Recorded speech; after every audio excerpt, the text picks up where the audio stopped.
अस्सलामुअलैकुम dear students. आज आपने खुलासा लिखने का तरीका समझना है। इस वीडियो को आखिर तक देखें। 20 से 25 मिनट लिखें, पैराग्राफ बनाएं, लफ्ज़ों को प्रोमिनेंट करें, आगाज़ हो, इख्तिताम हो, वस्त हो और लफ्ज़ हाईलाइट हो। और इसमें कोई सबक के अंदर शेर हो, कोई कौल हो, हदीस हो, वो नहीं लिखना।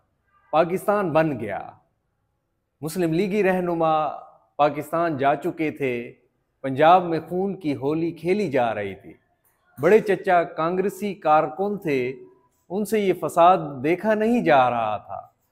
वो बैठक में बीमारों की तरह लेटे हर किसी से मुल्की हालात के बारे में पूछते रहते थे। आलिया उनका सर सहलाती, मगर वो इस तरह बेचैन थे जैसे खून की नदी उनकी आंखों के सामने बह रही हो। उनके शहर में तो अभी तक फसाद नहीं हुआ था, लेकिन सबको लगा हुआ था कि न जाने खटका था कि कब क्या हो जाए। बड़ी चचा जो थे, उनका बेटा शकील घर से भाग गया था और उसकी कोई खबर नहीं थी।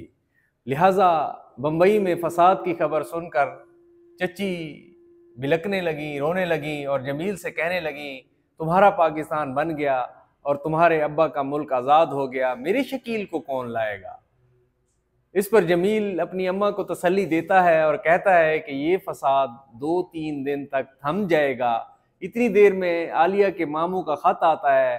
उन्होंने आलिया और अम्मा को लिखा था कि उन्होंने अपनी खिदमात पाकिस्तान के लिए वक्फ कर दी हैं और वो जल्द ही पाकिस्तान जा रहे हैं। अगर आप लोगों को चलना हो तो फ़ौरन जवाब दीजिए और तैयार रहिए। जिस पर आलिया की अम्मा खुशी के मारे जमील भैया से कहती है, बस अभी तार भेज दो, और वो जाने के लिए तैयार हो जाती है। जमील भैया को आलिया से जुदाई का खतरा लाहक हो जाता है और वो घबरा कर सब की तरफ ऐसे देखता है जैसे फसादी उनके दरवाजे तक पहुंच गए हों। वो आलिया और उसकी अम्मा को रोकने की बहुत कोशिश करता है, लेकिन अम्मा एकदम बिपर उठती है और कहती है कि तुम होते कौन हो रोकने वाले। जमील भैया का सर झुका के वो कमरे से बाहर निकल जाते हैं और जमील भैया की हालत देखकर आलिया को यूं लगा कि वो नहीं जा सकती पाकिस्तान।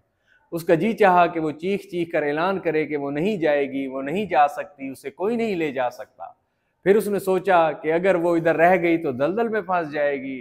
बड़ी चच्ची ने आलिया की अम्मा को जाने से रोका, लेकिन उसकी बात की कोई परवाह ना की गई। आलिया अपनी तमाम सोचों से फरार हासिल करने के लिए ऊपर चली गई।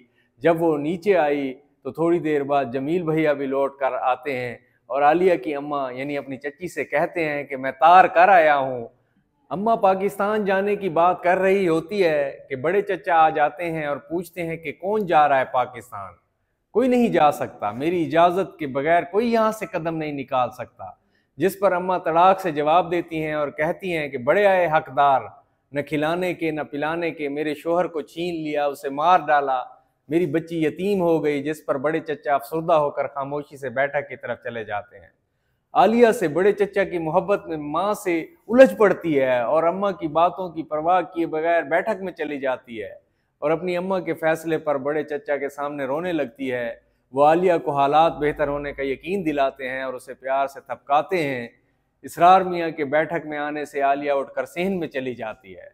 थोड़ी देर सेहन में रुकने के बाद वो ऊपर चली जाती है। छत पर वो बेचैनी से टहलने लगती है।